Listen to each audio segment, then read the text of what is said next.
Buon pomeriggio and a warm welcome to Tortellino time. Today I will be cooking one of the most iconic southern Italian dishes, something which actually I used to love as a child and often my mum used to make it on a Sunday as a treat. It's a polpettone. Polpettone stands for meatloaf. This is going to be an incredibly easy to follow recipe and very little cooking required rather than the baking, of course. I've got all of the ingredients in front of me as I often do these things, so I'll briefly run through them and then also as I use them I'll tell you potential substitutes. So this is going to be made with meat and I've got here a combination of beef mince and also 4 sausages. And these are spinach, fresh from our garden, and I'll tell you what I've done with them. Also, I boiled a couple of carrots, 3 carrots. I don't think I'll need them all. They are al dente, and I'll explain why. Cheese-wise, I will be using some ricotta, but also I've got here some grana padano and some other Italian cheese. I'll talk to you about cheese in a little while. Ingredient wise, still on the meat front, I will be using this is cooked ham, and also I will be making a little a little mix of fresh breadcrumbs with a little milk, and also here I've got some dry breadcrumbs which I have prepared myself. I will not need all of those, of course. That will be for the end. And reference breadcrumbs, I'll explain again as I will be using some dry and some fresh breadcrumbs. And I think the last ingredient, if I'm not wrong, is just a couple of eggs. Here they are, and I'll make a start and you will see how simple this recipe is. And let's start with the mince. So I am combining 500 grams of mince meat with 250 grams of sausages, any sausages, but I am removing the skin from the sausages as I just want the inside. Now you can use any mince you like. Ideally you want to mix some pork mince and some normal cow's mince, and that is what I've done today. But you can also use for example chicken mince or turkey mince or lamb. If you were to use lamb though, I will be using parsley today as far as the herbs goes. If you were to use lamb mince, I would suggest that you use either rosemary or or mint. So I'm combining this together and I'm using my hands as it is considerably easier, but by all means you can use a spoon if you wish.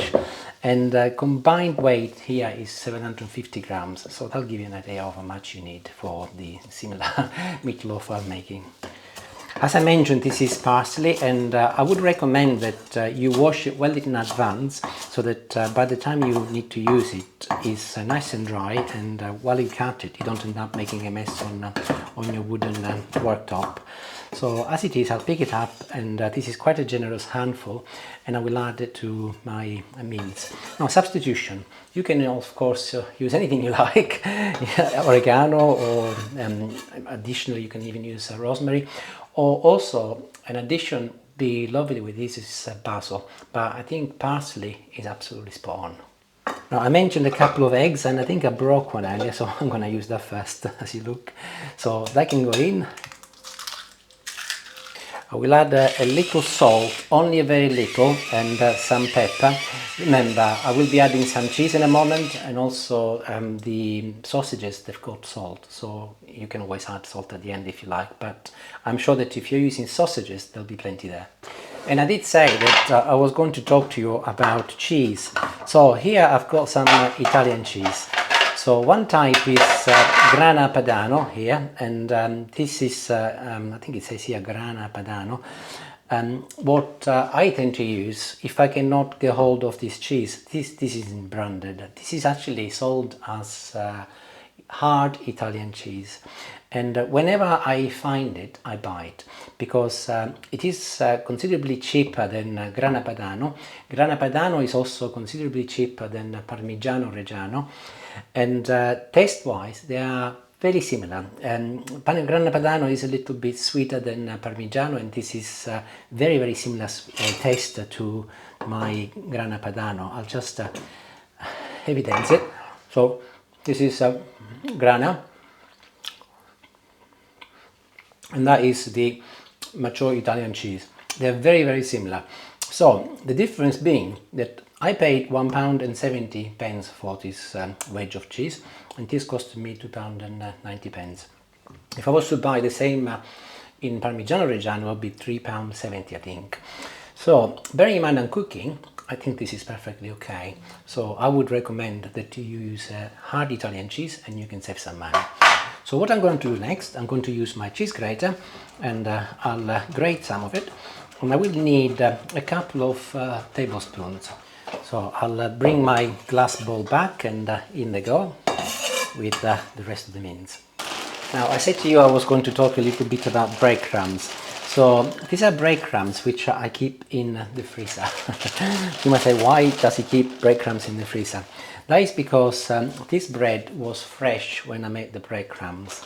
And the reason why I'm using fresh breadcrumbs is because they're softer, and my meat is fairly lean, and I want to give it a little bit more texture.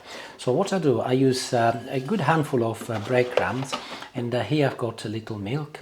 So I'll pour it in, just enough to soften them up, and I'll go in with a spoon, and I'll mix it together. And I will leave them for a couple of minutes until the breadcrumbs have absorbed the milk. Of course, if you were to use a greater proportion of pork mince, which tend to be fattier, you might not need to do this. But I will be rolling the meatloaf eventually, of course, and I will want not to break, so that will definitely help. Also, the reason why I put the breadcrumbs in the freezer is because they're fresh. If I were to put them in a Tupperware container, within a couple of days they will go moldy. Talking of which, there is a video on how I make my breadcrumbs, both the dry and the fresh breadcrumbs. I haven't published yet. I'm not sure if it will be published before this video or after this video. In any case, eventually when it will go live, I'll put a little link up here, and then I'll give you in the video some directions on the sort of bread I use, why I do it, because it's very, very cheap, but also the options you've got in terms of what to freeze and what not to freeze. So as and when they will go live, it will be up here. But here I'm actually now mixing everything together, and you can see that actually it's got a very nice texture to it. But before I continue, I'll just add a tiny little drop of olive oil, so that it helps combining all of the ingredients together, and it will be easier for me to roll eventually. It's absolutely perfect. So the mixture for my polpettone is ready. So next thing is to judge the size that is going to be at the end. Why do I say that? Because you need to make sure that you got an oven tray which is big enough for your polpettone. What you don't want is to make something bigger than you do not have the tray. So in my case, this is perfectly adequate. So I've also got here some baking paper. So I will be cutting some, and then I will know that that is exactly the right size. So I'll put this out of the way, and I'll work on my little chopping board first. However, to make it simpler for me, I'll turn it this way around. And this is one of the parts I enjoy most. So I'll place all of my meat in the middle, and I'll start from the center, and initially I'll use a spoon to start spreading it across the surface of my baking paper, and I'll be looking to make a square or a rectangle, something similar. So I've actually gone as far as I can using my spoon, and here I've got a spatula, a DIY tool, and I purchased this specifically for cooking. I washed it, and very, very useful, but also very economical. The reason why I'm using this is because I find that for this job is ideal. So you can spread it, and I'm looking to achieve a thickness of approximately 1 centimeter. So this is really, really good. Look, you can just go on top of your mince and spread it until you get the desired effect. But also bearing in mind that they are very easy to handle, you can then go along the edges and make it flat and try and achieve that square I was talking about. However, you can use anything. You can also use a spatula. Everybody tends to have one of these at home, or indeed you can use the knife if you want. This actually would be perfect, as it is nice and flat. It doesn't really matter. By the way, I nearly forgot, I'm cooking this polpettone today, but we are eating it tomorrow. and one person is not very keen on garlic, so I did not add any garlic with my mince. But if it was just Julie and I would have actually added 1 clove of garlic. I would have crushed it in very small pieces and it would have gone in. If you like garlic, I fully recommend you add it to the mix, but obviously, yeah, out of respect, I'm not using any today.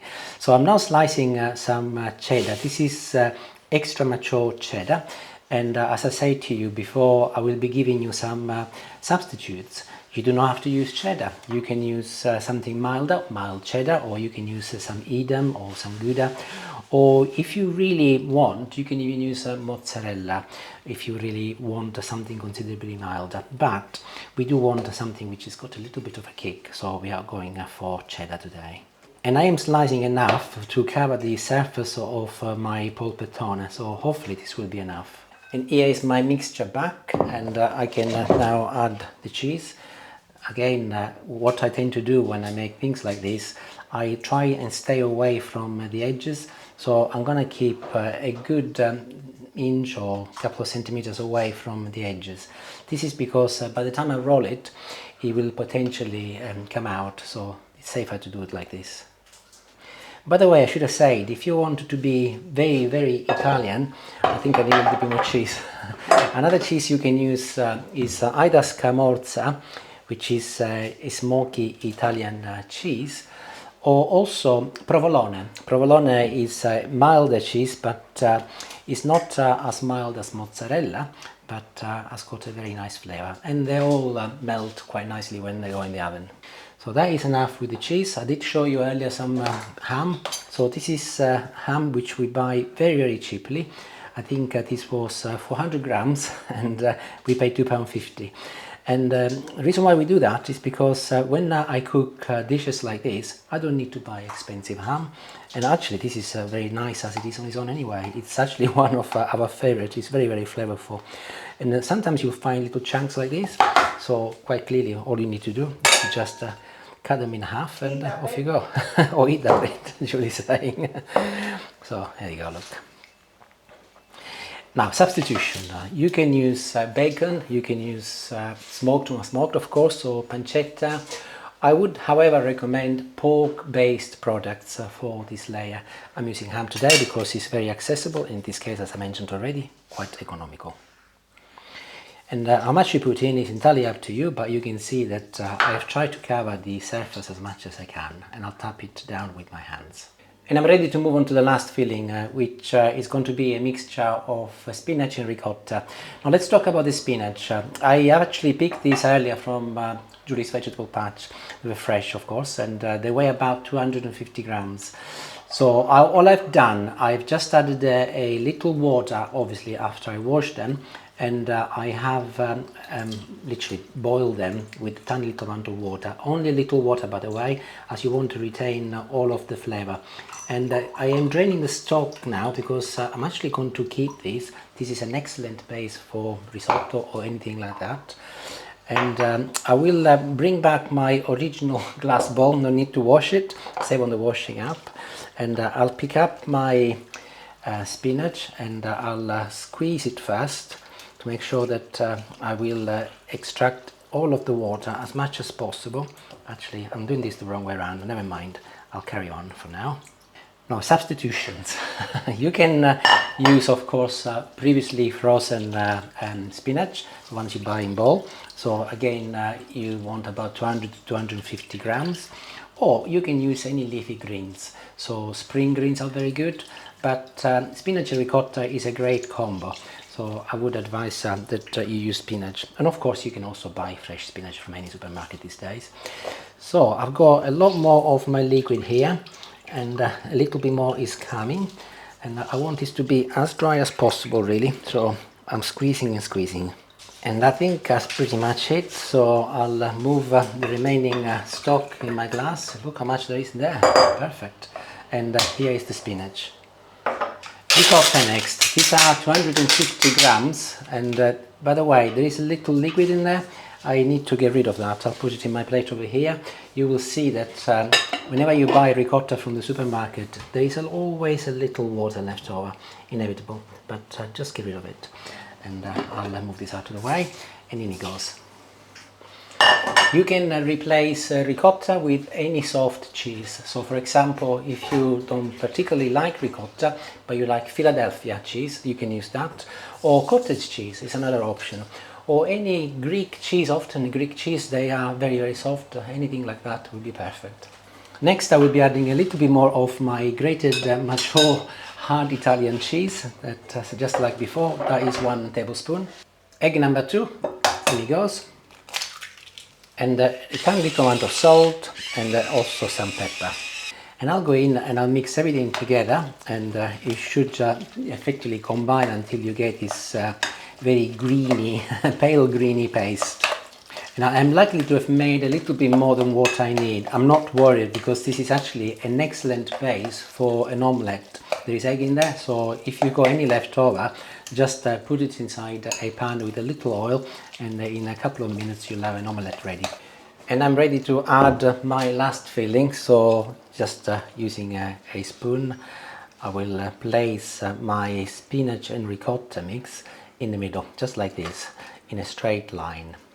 And as I mentioned earlier, I've made a little bit more than what I need, but that's perfectly okay. I will be making an omelette later with that. And the temptation is to put it all. I wouldn't, because you'll pay the price later if you get greedy. So these are my little carrots, which I have partly boiled. As I mentioned before, they are al dente, so I'll just measure it up so that I end up with the carrots pretty much at the edge of my spinach. And now I'm going to call Julie so that she can help me filming, so that I can show you how simple it is to roll it, so that if you think it's complicated, you'll see that it's dead easy. And here we go, Julie's here to help, so that hopefully you will be able to see how simple this is. So get hold of the paper from underneath and gently start lifting it, and at the same time roll it, and until you go effectively all the way up like this. Then move your hand and place it on top of your paper, and gently press it. And don't worry, you can see that this will expand slightly. We will take care of that in a moment. So then I'll just lift it again using the paper, and I'll move forward. This is a little bit of a big beast, by the way, so you might want to push it towards you first and use your other hands to help. And don't worry about getting dirty hands, you can always wash them. And very, very gently just roll it forward like this. And if you look, it has actually landed perfectly where the line is. If yours was where the line is here, all you need to do is just put your fingers underneath and press it slightly like this, like I'm doing now, and then move it until you end up with the line just underneath, so that the pressure is all on the line. But this is pretty good actually. Not bad at all. Now whilst the paper is still on top, just give it a little model with your hands, so that you give it a nice shape. Okay, now let's deal with the edges. Can you see that there is some more of my spinach and ricotta in there? So I'll just go in with my hands, and I'll just close the hole like this.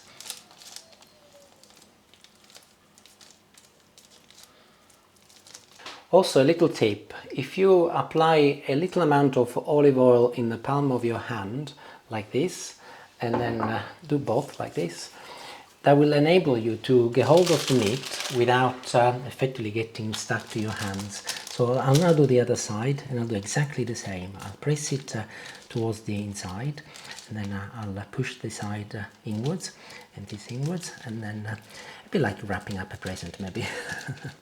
I wonder if this is a bit like the American meatloaf. I've never really studied what the American meatloaf looks like, but I can only imagine it must be something similar. Well, this is what my mum used to make in Sicily on a Sunday. So yes, but I suspect maybe, I'm not sure really. Any American person able to comment? Do you make meatloaves like this? It'd be interesting to know. If you do, very, very similar to the Sicilian way.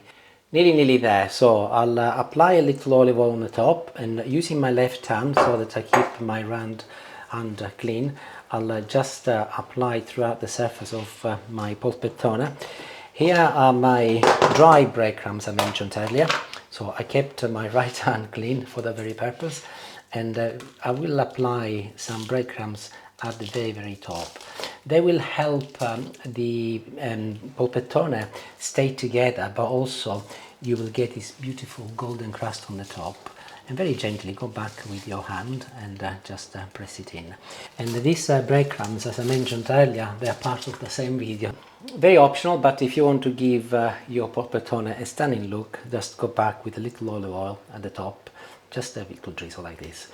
And this is ready to go in the oven. Let me show you how I'm going to be transferring this in the tray. So here I'm back with my oven tray. Remember, I did say ensure that it is the right size, and you can see that I've done my calculations correctly. So I've got my knife here, so the first thing I'll do, I'll just go along here and cut the paper. I do not need it all. And very carefully, and pick it up and just lift it inside your oven tray like this. Now, I did mention earlier that this dinner is for tomorrow night, but I cannot help thinking that I want to make the most of my electricity. So before I pop it in the oven, I've actually got here some potatoes and I've actually dug this up from the ground earlier, they are from Julie's patch. So I will be cooking my potatoes for tonight using the same energy. And if you remember, I also had an extra carrot. So this is partly cooked, but I'll put it in. And I will use here the same pot I used to cook my carrots. And I'll put my potatoes in there. I'll pick my very finely chopped rosemary and I'll add it to it. And also I will put a little olive oil on top of my potatoes and carrot. I normally don't tend to salt my vegetables before I cook them, but I'll make an exception for tonight so that I can forget about it. So a little salt and a little pepper. And I'll give everything a gentle mix, and I'll go on my polpettone over here. And as I've got some space on both sides, I'll just distribute them on the side of my polpettone over here and over here. And of course, you can cook these as part of your polpettone, but I want to be honest, I will be eating this tonight. So this is ready to go in the oven, but let me show you tonight's dinner, which is in the fridge. Now, this is a frittata, and has not gone in the oven yet because I was waiting for the oven to come on. And it's made of spinach and also onions and peppers. And I've actually also applied some mozzarella and tomatoes on the top. Why am I showing it to you? Because again, it's good use of electricity, but there is a playlist, a frittata playlist, where something very similar to this exists, and other frittatas. By all means, have a look up here. I will put a little link, and I'll show you what this looks like when it comes out. So in terms of timing and temperature, the polpettone will be going in the oven for 50 minutes. Depend also on the size of the polpettone you're making. This particular size will be 50 minutes roughly. Temperature of 200 degrees. It doesn't matter if it's a fan oven or conventional oven, it's pretty similar from that point of view. My frittata a little bit less, maybe about 25 to 30 minutes. So I'll see you once they cool down, because I'm not eating this until later, and also it's going to be easier for me to slice into the polpettone so you can see what it looks like. So I'll see you maybe in a couple of hours. Ciao ciao. So we have a little development, but before I tell you about the development, let me show you the frittata. There she is, looking absolutely beautiful. It was in the oven for just over 20 minutes, and it did actually puff up a bit, and now it's gone down. It will be very easy to remove because it has shrunk a little. So that will be our dinner, but we will eat it later this afternoon, early evening I should say, once it's cooled down more, with our potatoes and maybe a little salad. So really looking forward to that. The development is with the polpettone, and you can see what has happened. It's actually opened up, and there is this big crack on the top. I think it is because I was a little bit greedy with the ingredients, and maybe I should have put a little bit less, most probably spinach and ricotta, or maybe the amount of meat should have been a little bit thicker. And I did say it was a little bit leaner, but lesson learned, of course. However, I am keen to show you how things go in the kitchen, so I'm not going to hide it. And this is part of cooking, of course. And as I always said, I am not necessarily making a video. I'm cooking and I'm sharing the experience with you. So first of all, it's not the end of the world. I could just leave it as it is and wait until it's cooled down, and I can slide it, and it looks okay. I know that it's not necessarily the ideal shape, but it doesn't look too bad. But I want to try and patch it, but it is really, really hot just out of the oven. So I'll wait a little while until it cools down, and then I've got one or two ideas. And I love when things like this happen, because actually gives us the opportunity to learn together and see what we can do to fix it. And if we can't, at the very least we've tried. So I'll see you in about half an hour and see what we can do as step number one. Okay, so half an hour on, and Julie and I had a chat, and we decided that actually we just best to leave it, because the Grand Canyon is too big, so we would not be able to fix it, and I think it looks okay as it is. So I'll leave it for another hour until it's completely cooled down, and then I will still slice it and show you what it looks like in the middle. But I suppose to prevent this from happening to you, put less filling in, most probably less cheese and ricotta and spinach. I'll go a little bit greedy there. So I'll see you in about an hour. In the meantime, let me show you the frittata we are about to eat. Here it is, and I'll just try some, because it's actually cooled down, and it's absolutely delicious. And potatoes, Julie has already had one, and she tells me they're very good. Several actually by now. Several. So I will leave these to cool down, and then we can slice it, and part of the learning. See you in about an hour.